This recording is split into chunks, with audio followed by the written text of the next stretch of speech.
Welcome to Transformations, interviewing people changing our world.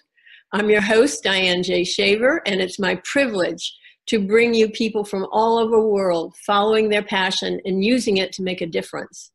Each of these people is different, as you've seen, but what they all have in common is dedication, commitment, courage, and passion. From my interviews with them, I've come away with the understanding they're not doing what they're doing just to be kind or to make a change. They're doing it because it comes from deep within them, and it's something they just can't ignore. In the face of the cynicism around us now, and yes, sometimes even hate, each of these people dares to follow their heart and put their vision into action, which in turn affects and gives courage and hope to all of us. So today I have somebody who really embodies the above description. She's Ferial Pearson, creator of the Secret Kindness Agents. Moved by the Sandy Hook Elementary School tragedy, and in fact, we've just had another tragedy, so this is doubly poignant. Ferial wondered if by a simple act of kindness she could change a life. And she thought of school where she taught and of her students that she guided every day and wondered what would happen if they started carrying out small acts of kindness in school. Could a modest act of compassion really change the course of a life? She posed the question to her students who didn't have the answer, but they were very willing to find out. And so they became the Secret Kindness Agents. And they not only changed the lives of the people that they met, they changed their own lives.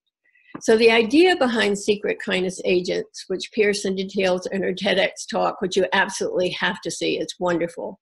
And in her book by the same name, she's written about the program, and it's both simple and profound: to perform an anonymous act of kindness every day and thereby spread kindness throughout the community.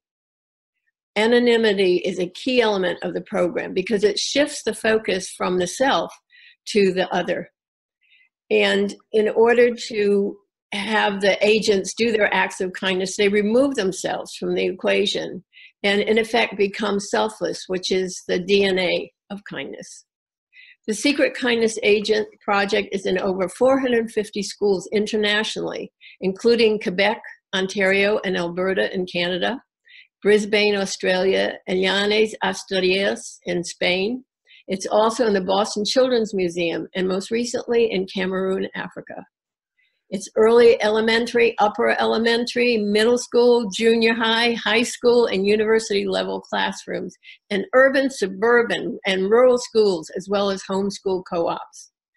The Secret Kindness Agents have been featured on Lady Gaga's Born This Way Foundation, on Hallmark, and SPLC's Teaching Tolerance magazine, as well as the TEDx Omaha talk, which I said to you, you have to see, and I mean it.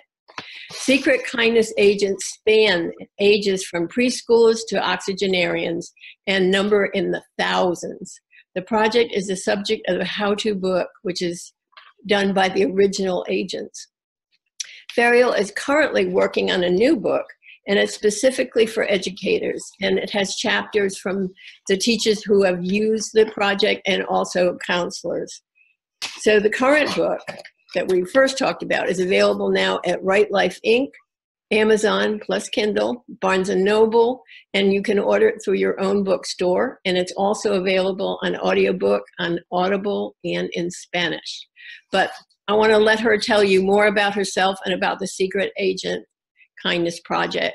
So welcome, Ferial. It's both an honor and a pleasure to have you on Transformations. Thank you so much for having me, Diane. This is an honor to be here. So how would you define kindness? What is it? What does it mean? That's interesting. That's an interesting question, because when I was writing my dissertation on kindness, one of the first things I wanted to do was figure out what the definition was.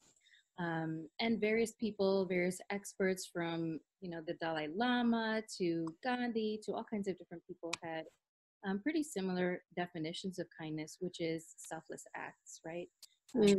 Do for the benefit of the receiver and not the benefit of yourself. And I really learned about the definition of kindness from my students. I hadn't really thought very much about it. I was raised with phenomenally kind people, by phenomenally kind people.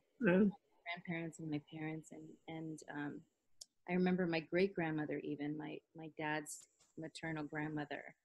She lived to be 98, and she had many children, grandchildren, great grandchildren, and we watched her kindness and learned from her example. And it was always about selfless acts, but I always thought that that was just, you know, a bonus. And so when I went to my students at the high school, and you have to understand that the students I was teaching at the time, I was teaching for a program called the Avenue Scholars Foundation. And to qualify for that program, the students had to be living in pretty dire poverty. And they also had GPAs of 2.5 or below, so not necessarily really high academically scoring, even though they were brilliant. They just had life circumstances Sure. that got in the way of their grades. And so when I thought about how do I take control back, I was so scared after the Sandy Hook shooting. I didn't want to go back to work. I didn't want to send my children to school. I was just, for the first time in my life, terrified for my children. And I'm not a stranger to gun violence, personally and professionally, but this was the first time I was worried for small children, including my own. And so I had this idea of, you know, I can't change what happened at Sandy Hook. I can't change what's happening at the border. I can't change any of these things, but what if I could change my community where I was teaching? And I was on Pinterest, which is my favorite place to be. Love it. Yeah, I call it self-medication on Pinterest. And I saw an envelope and it had top secret stamped on it. And I thought, okay, here's an idea. And I checked with my friends on Facebook and they were all like, yes, this is a lovely idea. We think it's great. So I went in with confidence to talk to my juniors at the high school. And I said, I'm going to have this envelope and it's going to have assignments in it of acts of kindness. And if you do them, then I'm going to give you a reward. And all my friends on Facebook were offering rewards, right? So I'll donate this, I'll donate that. And the students came back, and this was when they taught me about kindness. They came back and they said, we don't want a reward. It's not really kindness if you expect a reward. And I was blown away because these were children who were going home to empty fridges. They didn't own any, some of them didn't own anything at all except the clothes on their backs. And they were saying, I don't want anything in return. Otherwise, it's not really kindness. And so that was a really humbling experience for me and really truly taught me the spirit of kindness.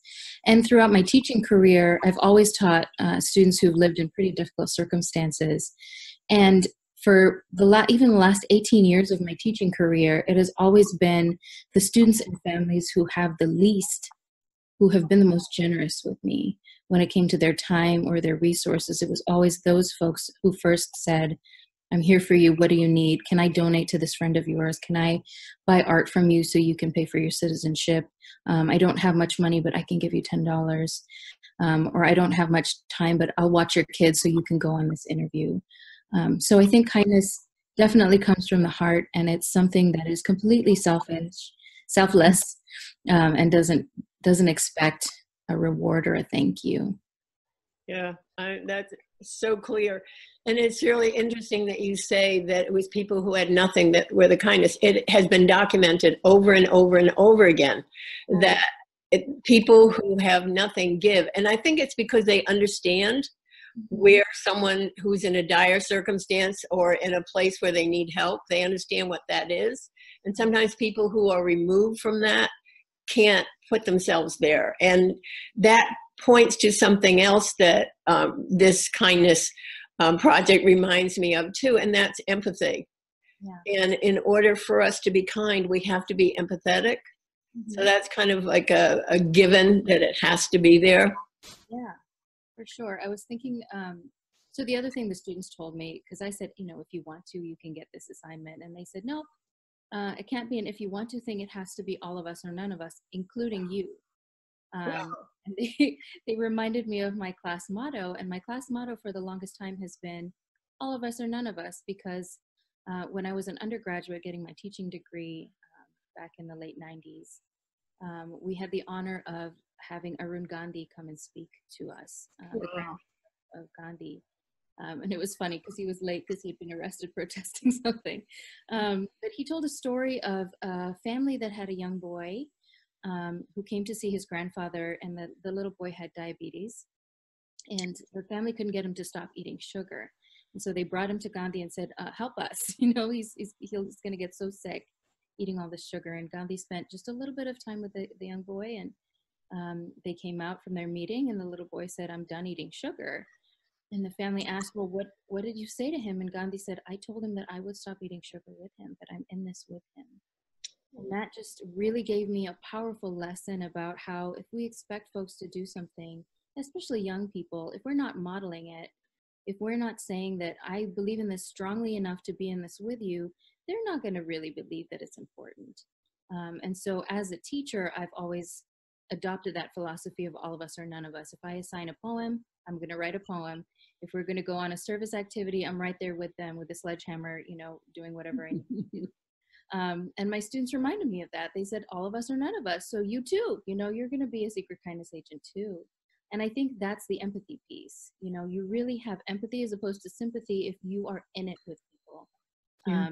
One of my favorite sayings from social justice is nothing about us without us is for us. Mm-hmm. So if you're going to come into a community and say, oh, I think that this community needs this thing, without consulting with the community, without seeing what resources the community already has and expertise they already have, it's really not about that community. It's about you and making yourself feel better about what you're doing. Yeah. So that all of us or none of us, I think, really connects to the empathy piece. Absolutely. And what you just said about people within the community saying what they need rather than outsiders coming in, that's been shown over and over again. And that's what government does. It comes from the outside. It doesn't connect with people. And I think what you're doing is so profound. I mean, I know that you have an inkling that it is, but I think it's even more, because what's going on in our world right now is people are so disconnected from one another. And they're not bad people. They just don't understand about connection. Mm-hmm. So that led me to another question I had for you. And that is, do you think that young children just have kindness in them and that it gets trained out of them or acculturated out of them as they go out into the world and sometimes even in their own families? Absolutely. Yeah. And I think the most that I've learned about kindness has been from young people. Yeah. Very young people. The whole idea for the secret kindness agents, when I was thinking about how to take control, was the day after the Sandy Hook shooting. And I was talking to my own children, ages 6 and 9. And I had to tell them what had happened at Sandy Hook because I was devastated and they'd never seen mom that way before. And, why is mom so upset? And I had to tell them. And of course, they asked me, why would somebody shoot little children? Why would somebody shoot teachers? They're the most phenomenal people in the world. And I said, I don't know. Why do you think that happened? And my son said, when people are mean to me, and he gives me permission to tell people he's a nerd, right? He has glasses and an inhaler and he likes science, and his name is Elahi, and it's not a typical American name. And he said, people pick on me for my asthma or for the fact that I'm a nerd or my weird name. And I get an icky feeling inside me. And then I feel like being mean back to that person, or I want to be mean to the next person I see. And I asked him, well, you haven't been in trouble at school? You're in 3rd grade. You've never been in trouble. And he said, because at the last minute, someone's nice to me. Someone will ask me, are you okay? Or they'll sit next to me. And that feeling goes away a little bit, enough that I don't feel like being mean anymore. Sure. And my daughter was listening, and, she was 6 at the time, the same age as the children who died at Sandy Hook. And she said, what if people had been nice to the shooter every minute of his life, from the day he was born onwards? Maybe he wouldn't have had that icky feeling so much. And I'm not saying that, if you walk up to a serial killer and you're really nice to them, that they'll stop what they're doing. I don't think that's been healthy. But, it was just a sweet, simple idea from a little child that, hey, maybe we have some responsibility about how other people feel, and how other people react to the world, because hurt people. And I've also I've visited thousands of students now who have done the project. And the first thing they want to tell me, even the little 5-6-year-olds, is, first of all, their agent name. That's very important to them. And also all the other agents that they've recruited. I had a student who had a new baby sister, and the first thing he did for his newborn baby sister was give her an agent name. And he was going to teach her how to be kind and take her on missions with him. And so, yeah, I think that we are born with an innate need to be in a community, to belong. And I know through my work with teenagers, that's why kids will join gangs or cliques that are harmful, is that that need to belong. And that's part of the power of the agents. I think the secret kindness agents is you can belong to this secret society, but it's a good one and not an evil one. But yeah, it's been the youngest ones who've truly shown us. And that's part of the hallmark of the project too, is that the acts of kindness have to come from the children, from the youth. The adults don't get to dictate what the assignments are. It has to come from the young people, which is what I did too. And they were way more creative about it than I ever would have been. They had such better ideas than I ever would have had about what to do to be kind. But we're taught as adults what the rules are. Yeah, and we're also taught to see the world in a binary way. Absolutely. One of the things that I do when I speak with groups, whatever age, adults, children, I ask them, how many of you have been bullied? And I always say siblings count. Everybody raises their hand. Yep, I've been bullied at some point. Coworkers, bosses, neighbors. And then I ask, okay, well, how many of you have been bullied at some point? How many of you have been mean to people? And everybody raises their hand. And then I ask, well, how many of you have heard someone say, you need to really get to know these people. These are really good people, or this is a really good person. Everyone raises their hand. And then I ask the opposite. Okay, how many of you have heard, oh, stay away from those people. Those are bad people. That's a bad person. Everyone raises their hand. So then the next two questions are telling, because the first question is, raise your hand if you're a 100% good person. You've never done anything wrong to anybody. You never wanted revenge. You never stole somebody's lunch out of the work fridge. Nobody raises their hand for I'm a 100% good person. And the final question is, well, raise your hand if you're 100% evil. Not that you have aspirations to be, because there's always one person who's like, yes, I want to be Lex Luthor. But that you truly are 100% bad, and nobody raises their hand. And that just illustrates this myth that we perpetuate in society, that these are good people, those are bad people. You're a good person, you're a bad person. And children absorb that. And I had students who would say things like, they would make a series of bad mistakes or bad decisions, and they would say, what's the point? I'm just a bad kid. And when I talk to teachers, they all say, yep, I've heard kids who've said that. I'm just a bad kid. What's the point? Because they've absorbed that narrative that adults have given them, which we even hear in the media all the time. These are bad people. These are good people, when I've proved now with thousands and thousands of people, there's no such thing as a good person, and there's no such thing as a bad person. We all have capacity for good, and we all have capacity for bad, all of us. Even, I referenced Gandhi earlier. Gandhi has been accused of racism and of sexual abuse. Does that negate his work? I don't know. But I've learned a lot from his philosophies, but I don't see him as a truly good person, because I don't think any of us are. We're just human. And I think it's accepting what it means to be human, and forgiving ourselves first. Then we can forgive others and let it be okay. I coach and I work with clients, and I say to them, do what's in your heart. And somebody else might not value it, but as long as it works for you and you accept that that's a limitation perhaps for you, it's okay. Yeah, I love that. We have to be okay with that. The other piece that strikes me also is that while we may not be taught kindness, a lot of us are being taught fear. And what you see in the culture right now is fear. And that's behind all the guns and everything else, some form of fear. And that's something that needs to be addressed. And that's what you're doing. And I think any change comes from grassroots.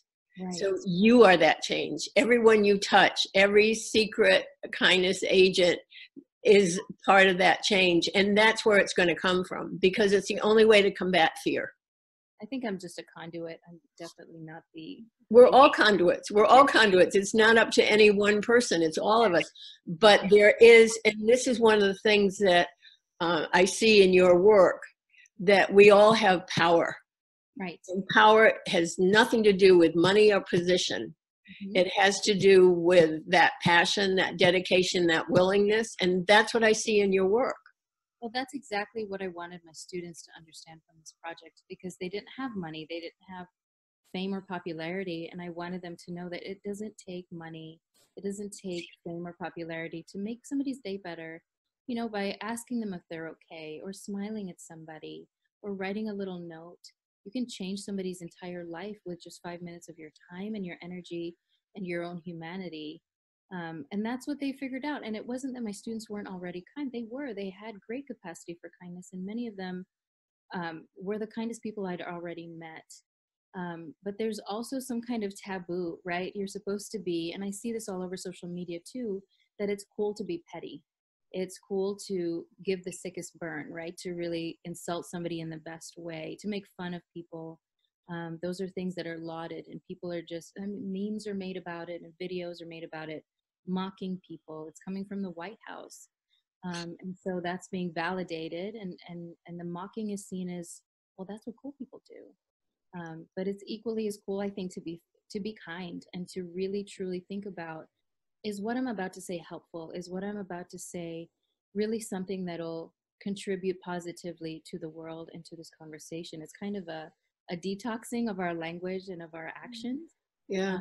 Get rid of that toxicity. And the rules for our acts of kindness, the original project, we were all coming up with our acts of kindness, and the two rules were, one, that it couldn't cost any money, because none of us had any, but also because I wanted the students to understand that they didn't need that to really be powerful and kind. And the other rule was that it had to happen within the school grounds, because that's the community we decided we were going to affect. So that doesn't have to be everybody's rule.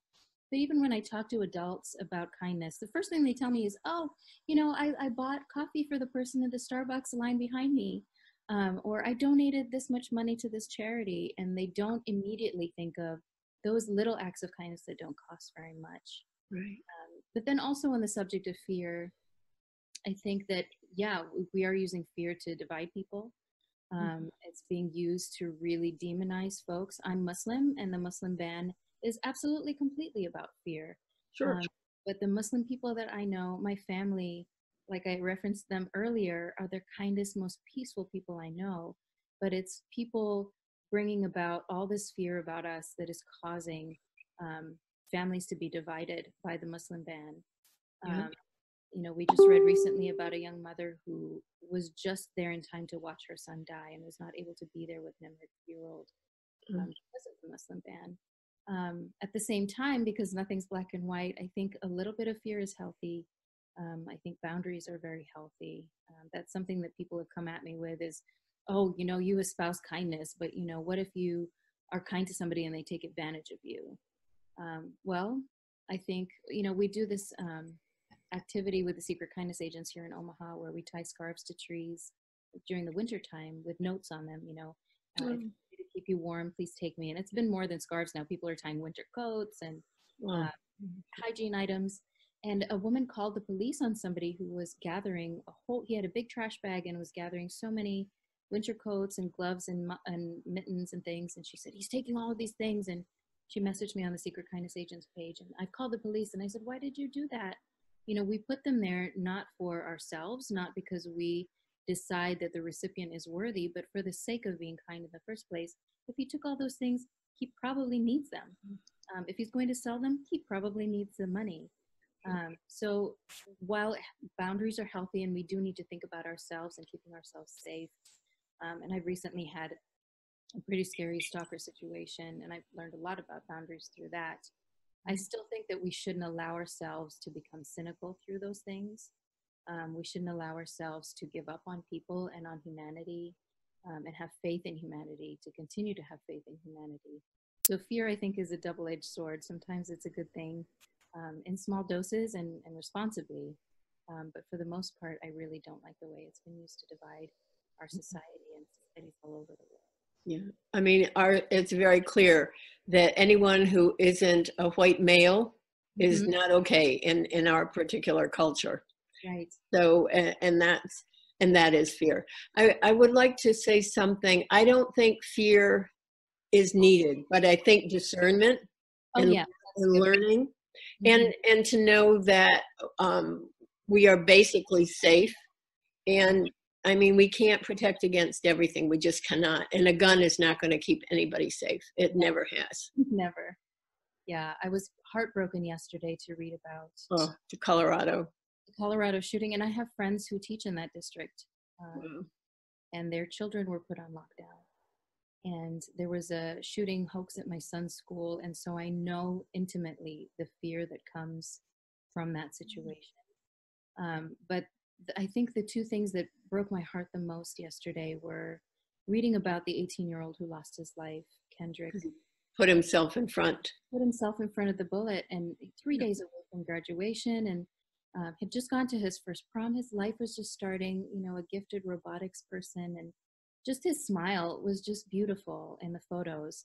And then also reading about the 12-year-old who was hiding and was going to go at the shooter with a baseball bat. Yeah. I just don't understand how we as a society think it's okay for children to allow children to believe that they have to lay their lives on the line for people's right to have guns. And that makes no sense to me whatsoever. And it's completely heartbreaking. But it lets you know what our culture has become. And that's why I'm doing the podcast that I do with all of you who are doing these kinds of things, because each one of you is the change. Each one of you is making a difference, and that spreads. And for instance, I interviewed somebody in Australia who's cleaning up waterways, but he's getting children to learn how to do that. So it is going to be the kids, but it's everybody. And if we leave everything to a government or to agencies or something, we're done. So we need, this is our time to do whatever it is that we can do. And just like you're doing, you are influencing a lot of people. They also have influence. It's a huge kind of echoing effect, if you will. You know, ripple effect. Yeah. This work. And so thank you for your work too, because you're causing the same ripple effect. I'm trying every way I can to get all of you out there. The other thing, too, it struck me that as children become more empowered, they're going to grow into empowered adults, and they will be able to distinguish between what real power is and what's appropriate, what's not appropriate. Right. And that there's a form of education that happens through activity. It's not just reading books, although those are wonderful. I love books, but it is that interaction. So that's a huge learning curve right there. Yeah. I always tell my teacher candidates, so I now teach teachers at the university level, or people who want to be teachers in my undergrad, and we talk about classroom management. And for the longest time, you know, when I first started teaching 18 years ago, I had some veteran teachers who said, "Don't smile till December. You have to show them your business." And I was like, I don't know if I can do that. I'm a smiler. Like you didn't. No, I didn't. I couldn't. I had no capacity. Good. But I had good classroom management from the beginning. And I thought about that for many years. Why is it that they would listen to me and not listen to that teacher who wouldn't smile till December? They were so proud of their classroom management techniques, but they didn't really have control over the class, and I did. And I think really it's about climate. It's about using your power for good instead of evil. And even when we think about disciplinary issues that happen and how to really utilize the power that exists in your classroom, because I believe all our students have power already. We just have to manage that in some way. But I found throughout my years of teaching that I always had about 3 kids who were in the class, and they really led everybody else. And sometimes they would use their power for evil. And if they were gone, the class was perfectly well behaved. And if they were there, all kinds of mayhem would break loose. And so I realized, oh my gosh, I have to win over these 3 children because they have leadership skills. Yeah. I have to get them to use their leadership skills for good instead of the evil that they are wreaking all over the place. And it works like a charm. To this day, I have graduate students. There are always 1 or 2 in my class who, you know, they want to make mayhem. And I just try to come over and say, hey, listen, we're in this together. This is a community of learners, including me. And I need your help. And I think people inherently want to be helpers. I love Fred Rogers, Mr. Rogers. He's, I quote him all the time on my Secret Kindness Agents Facebook page. I just put a meme yesterday, actually. But thinking about in times of tragedy and how to talk to children about what to do in times of tragedy. And Fred Rogers said, look for the helpers. and you will always find them. And that's so true. There are all people like you. I mean, there are always helpers who exist and allow us to understand that really there's a human need to help, to feel like you belong, to feel like you're useful, that you're not a burden to society. And I think that we can mobilize that pretty easily. And I also want to make a comment. Probably the reason why you did so well with your classrooms, except for the 3, is because you're real and you're genuine. And most adults are not really genuine with kids. They talk down to them, or they present a face, if you will. Right. And people need real.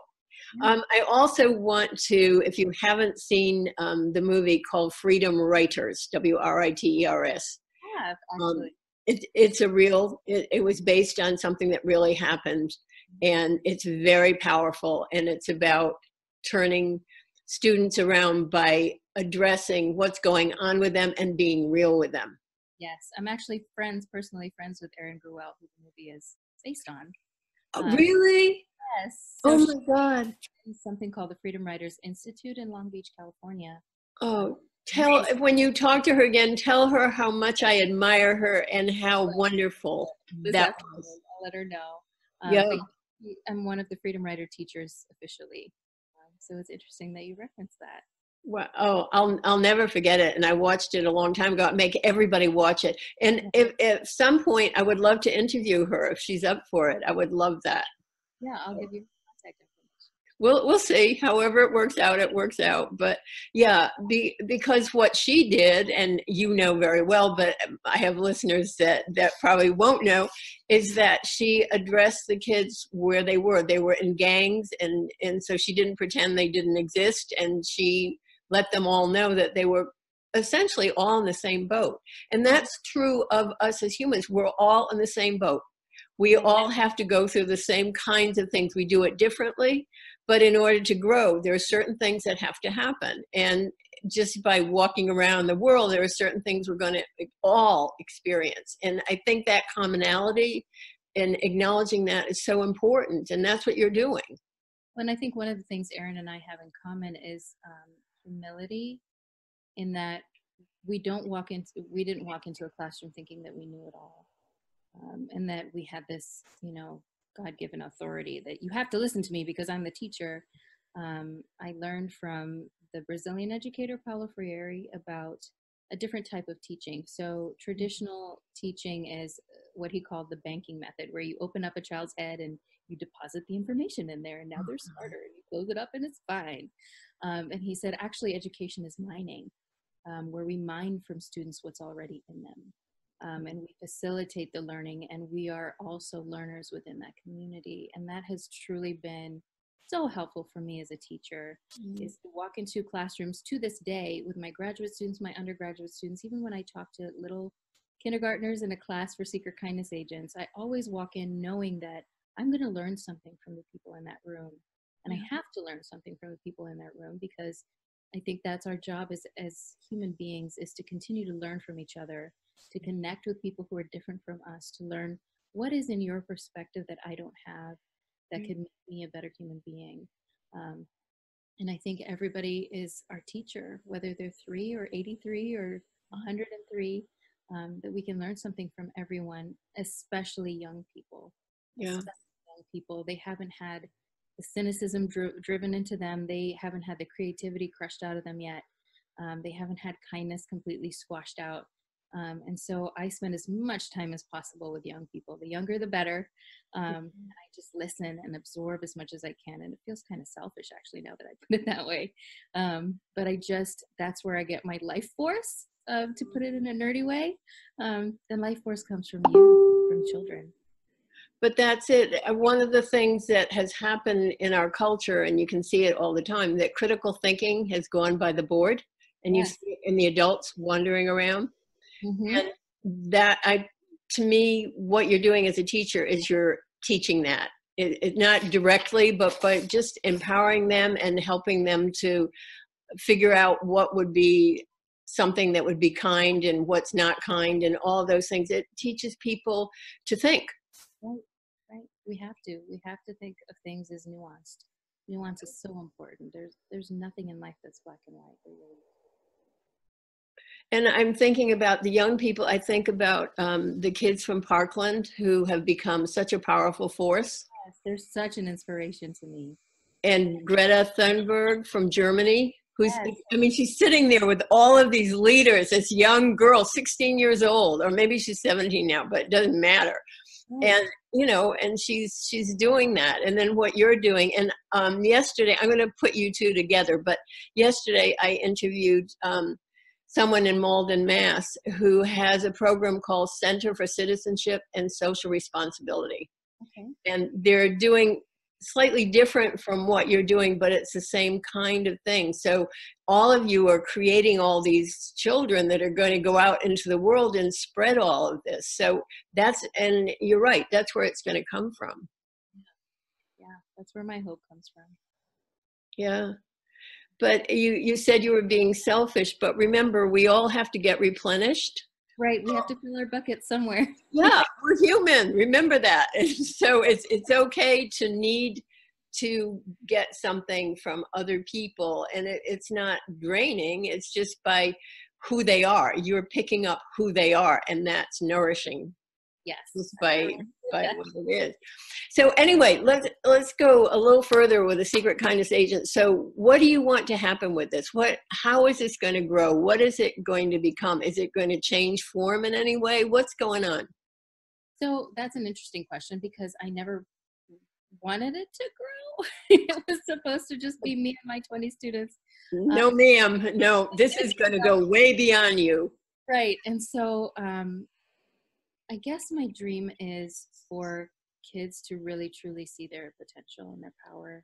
Yeah. To understand that they don't have to feel trapped and hopeless. I think those have been the hardest, most difficult moments in my life, was when I felt trapped, like I didn't have a choice and I didn't have power in a situation. And I don't want any children to ever go through that, because it's the most horrible feeling.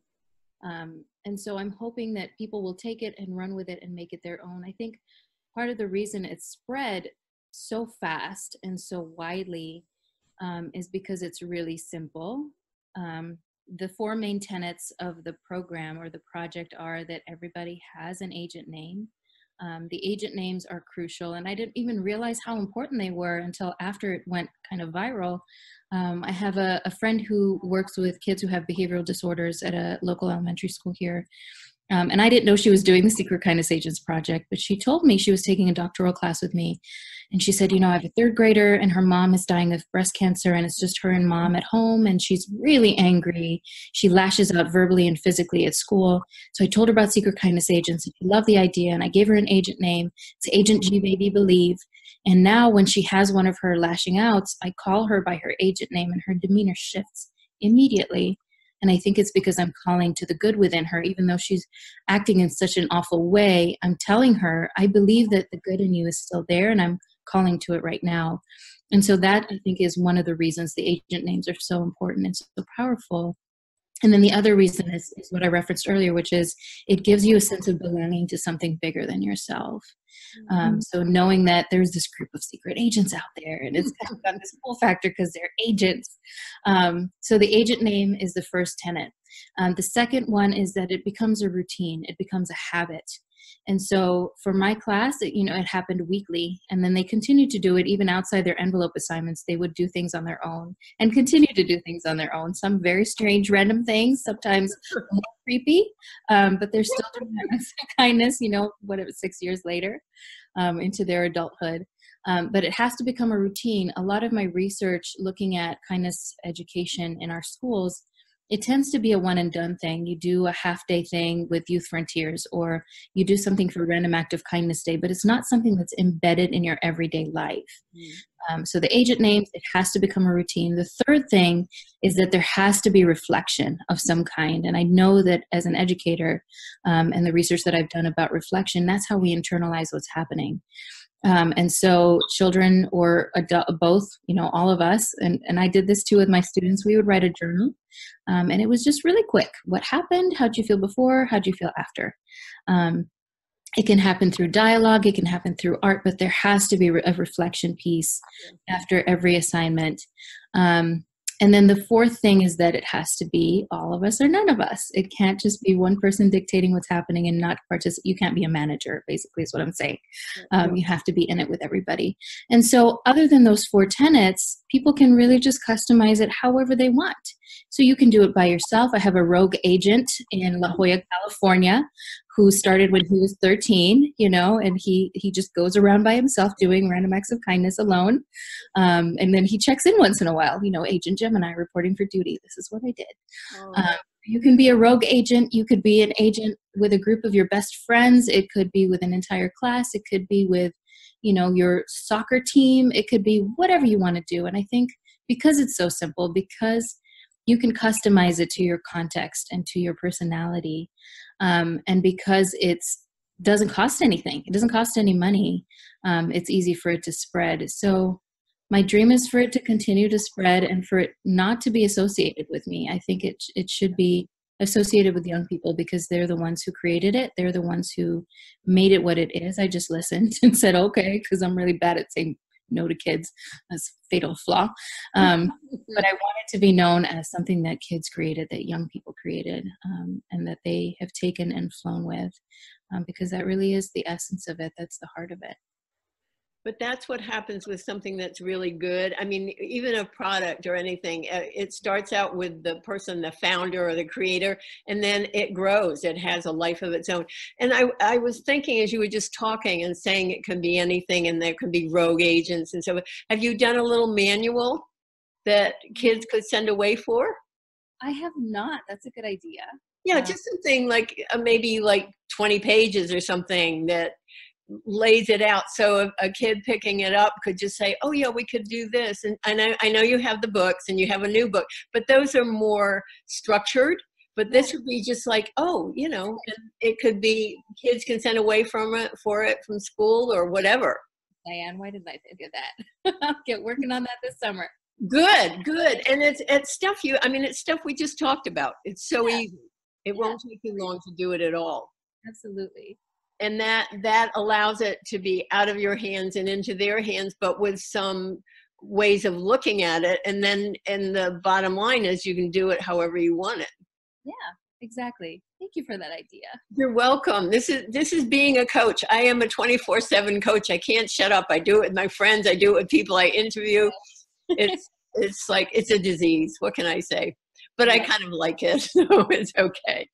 So, all right. So what about your life? How does your life fit in with all this? I mean, you have children, you have a home life, you have all of that. How do you manage it? Because I think sometimes people say, well, I can't do it. I have too much to do. So you got a lot to do. So how do you manage it?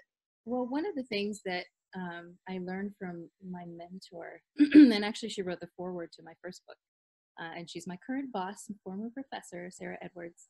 Cool. Dr. Sarah Edwards. One time I remember asking her, and this was while I was still a student in graduate school, well, how do you balance everything? I've been trying to figure out how to balance motherhood and teaching and service and parenting and all this stuff. And she said, there's no such thing as balance. Get that idea out of your head. It's juggling. And when you juggle, you make sure that there are folks who can pick up what you drop. And I think that's how I do it, is I have a strong network of friends and my spouse and my children and just so many people around me who are willing to pick up what I drop or what's about to drop. I can call people at the last minute and say, hey, I'm running late. Do you mind picking up the kids from school? But it's a reciprocal kind of relationship. And again, it's about kindness, right? Like it takes a village to raise a child truly. And I think we're all responsible for each other's children.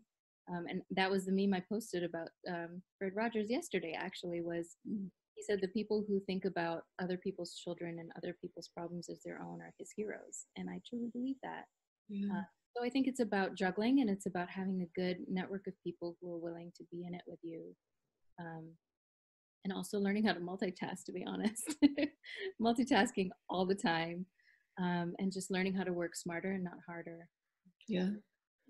The other piece in that's critical is that in order for all of what you just described to happen, there has to be a vulnerability and openness. help. which is what's usually trained out of us as adults. We're taught, oh, I've got it all together. I can handle this. You know, I don't really need anything. And the results of that are not good. You know, part of my online persona on Facebook, people will ask me, oh my gosh, how can you be so vulnerable on Facebook? How can you talk about the issues that affect you so openly? Isn't that hard? And yes, it's extremely hard. It's extremely hard. I was raised to be an independent woman, you know, but I need to be who I needed when I was younger. And when I was younger, what I needed was people to say, I don't have it all together. You know, I have these problems. I have these struggles. This is what happened to me. And here's how I'm overcoming it. So I have a lot of young people who follow me on Facebook and on Twitter. And it's important for me to be open and transparent about the things that I'm going through in my life and have gone through in my life, because then they have somebody there who is like them, right? Maybe they're going through the same body image issues. Maybe they're going through the same familial issues, but they can see that, oh, here's somebody who went through what I'm going through and made it somehow, is living a happy life, and is still, you know, doesn't have it all together, but can do great things. And can be a good parent and can be a good community member. So I think that vulnerability is so, so, so important. It is, and it goes back to that thing of we said before, of it's being human. We don't have it all together. And if you are a growing human, which is what you're doing with your work and who you are, if you're a growing human, it means that you're always in a strange place and you never have a comfort zone. Yes. So you can't rely on any of those things, and you just have to be where you are. Yeah, exactly. And the only way out is through. Absolutely. And I think one of the things that's happening in our current political climate, which really grabs me, I have to say, is that people are not speaking up. Right. People are not saying what's going on. It's like the emperor has no clothes kind of thing going on. And it's phenomenal to me. Right. I think that's a huge part of kindness that isn't talked about. And it's something I'm grappling with how to write about. Yeah. Because I don't think kindness is the same thing as niceness. And I don't think kindness is the same thing as no, ma'am. I live in the South, believe me. So when someone says, bless your heart, you know what they're really saying. Oh, yeah. And I've learned this, you know, I've been in America half my life now, and I've learned very clearly what that means. But I'll call people out on problematic behaviors, on racism, on other kinds of bigotry, and they'll say, "What, aren't you the kindness lady? That's not very kind." And I'll say, actually, it is. Yeah. You know, I'm not being polite. I'm not being quote unquote nice about it, but I think that it is my duty as a kind human being to make sure that harm is being reduced. And I need to tell you that what you're doing is causing people harm, and you need to stop. Yeah. So I think more needs to be written about the connection between social justice and kindness, because I think that kindness is social justice, and I think that social justice is kindness, and we need to stop calling social justice political. I don't think social justice is being political. I think it's being kind. My son was just talking the other day about a classmate of his who was saying, oh, you know, I think on social media people should only post about puppies and food, and I don't like to be political. And I was explaining to my son that for some of us who are not white males, like his classmate, that the personal is political and the political is personal, and we don't have a choice. We can't ignore it because it affects our lives. Absolutely. And that if we're going to be kind human beings, it means being upstanders and not bystanders. The reason the Holocaust happened, and it's because millions of people stood by. And absolutely. And the reason it was stopped was because people stood up or spoke up and said, this is not okay. And you have to do something. Absolutely. So this is your third book. You're writing more for teachers, and then you have the guide, and this will be your third one, the Eco Justice book. Okay, I will be calling you for more details. Okay, that would be good. Actually, and you're going to be on this. I belong to Unity Church, and that's not a big thing, but there's an Echo newsletter that I co-write with the person who started it, and so all of this goes on there too. So yeah.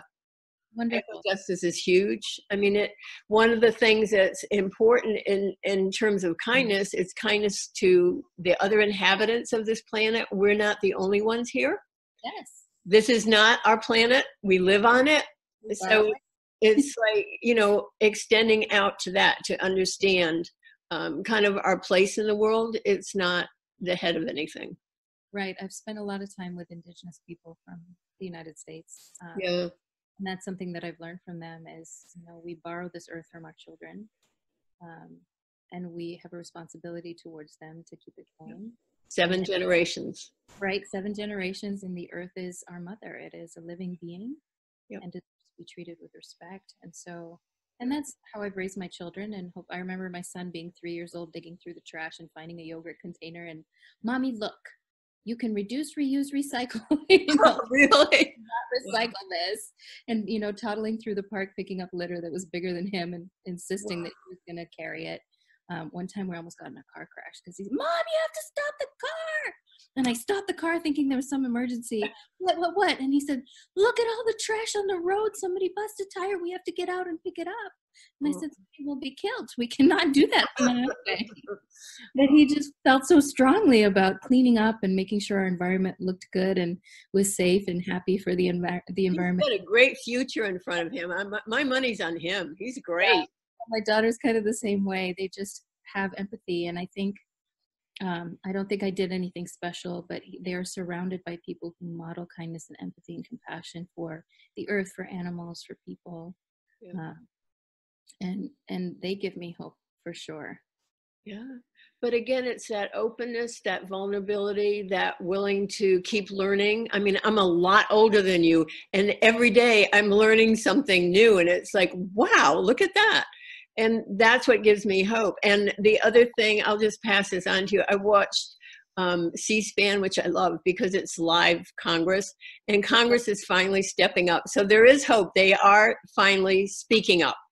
Good. So we'll see what happens. But in the meantime, what you're doing is so critical, is so important.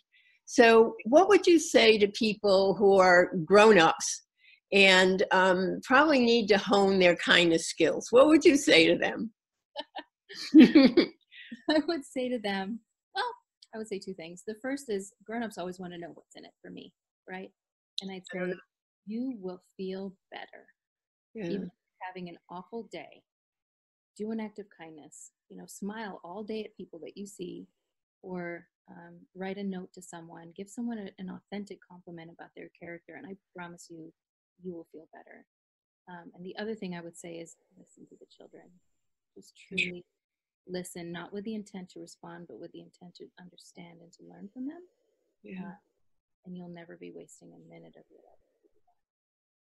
So do you think that grown-ups, adults are savable?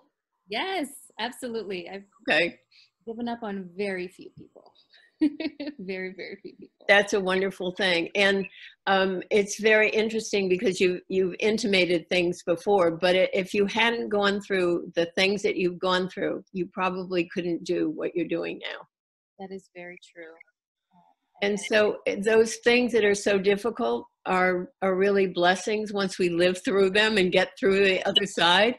Yeah. But I'm sorry, go ahead. Oh, I was just saying, yes, in a way they are blessings. Yeah, those are the things that teach us compassion. And again, I interviewed, and if you haven't seen this, you need to, Leon Legathotis, who does Netflix series. Have you seen it? I have, yeah, big fan. The Kindness Diaries. Yeah. And he's on the road, and the people that help him are the people who have zip, except for one exception that I've seen. But people who were living on yachts said, oh, I'm sorry, we have no room for you, you know. Yep, I know, yep. So it's, yeah. So anyway, what I want to tell you is that there's a huge group of you out there. And I guess my secret wish, I've always had this for years and years and years, is that at one time I can get all of you together, either at a conference someplace wonderful or on a live broadcast or something, so you get to see one another and you know how many of you there are and how powerful you all are, and together what you are doing. Oh, I would be there in a heartbeat. Wouldn't that be wonderful? I'm still, it's in the back of my mind. I'm still working on it, and things have a way of coming together, so you never really know. So that's it. So what else would you like to say to the children? We said to the adults that they're not hopeless. What would we say to the children? I would say to the children that you have power. and you have knowledge that nobody else knows, that you have been through things that nobody else in the whole world has been through. And so you know things that nobody else in the world knows. And you have to share that. You have to share who you are, your own unique specialness, with the world, so that the world can become richer with your knowledge. Oh, I love that. I love that. So is there anything I haven't asked you that I should have? I don't think so. I think the last thing is that, and this is kind of a fun thing, but what I've realized through the Secret Kindness Agents is that people develop what I've called their signature moves, right? So we all have a signature act of kindness that is our own personalized move. And so you have to figure out what your signature move is and then make sure you do that as often as you possibly can. And so I think about my own children. So my children are Secret Kindness Agents. My daughter's agent name is Animal Hero because she loves animals. They used to be Kitty Hero because she loves cats the most, but she thought that was too exclusive. And her signature move is hugging people. So she just loves to hug people. We had to talk about consent, asking for consent first before you hug people. My son is a lot more shy and less outgoing than his sister.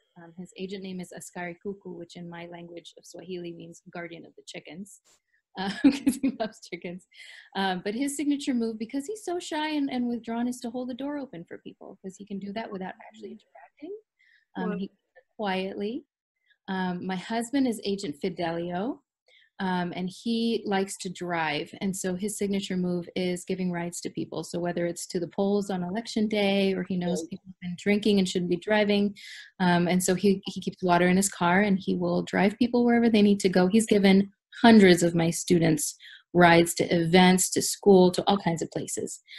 So we all have our own signature moves. So and yours, you left that out. Is cooking for people. I love to feed people. And so if I find out somebody has just had a baby or has had surgery or is sad or needs a warm place to be, then they need to come over and I need to feed them. I think that's my signature move. And I learned that from my grandmother who recently passed away. Her home, and maybe not just cooking, but providing a sanctuary for folks. Yeah. And her home was always a sanctuary for so many, many, many dozens of people, which I didn't even realize how many until she passed away. And so I'm working on my home being the same kind of place where people can come to feel safe and not judged and loved unconditionally for exactly who they are, and not having to mute any part of their identity at the doorway when they come in. That goes in the book, by the way. Excuse me. The thing that goes in the book about eco kindness and eco justice. Yeah.